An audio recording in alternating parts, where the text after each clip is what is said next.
Yan, magluluto ako ng ginisang kalabasa na may miswa. Yan, yan ang ating panggisa, bawang at sibuyas. Lalagyan ako ng oil. Ilagay na natin ang bawang. Ang sibuyas.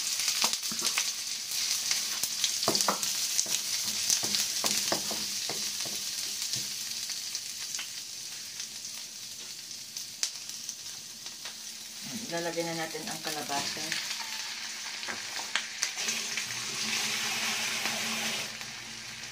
Lagyan na natin ito ng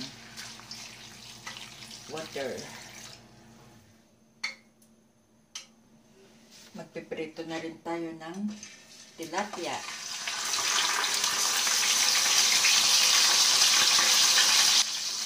Lalagyan ko na ng brown pepper, magic sarap at salt pang dagdag lasa.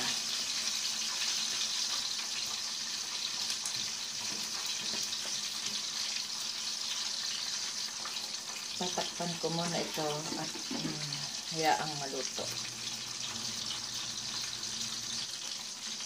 Tatakpan ko rin ang isda para hindi tumilansik. Prevent magtalansik. Dahil kumukulo-kulo na at medyo malambot na ang ating kalabasa, ilalagay na natin ang miswa.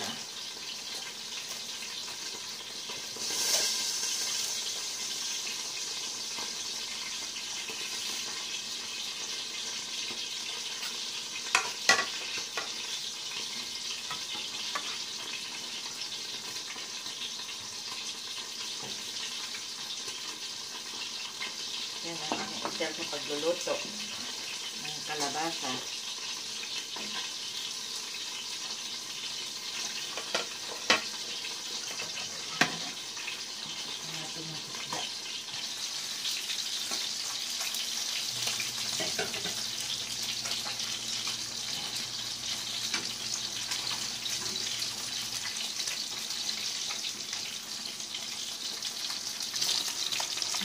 Babalik na rin na natin ang isda niya.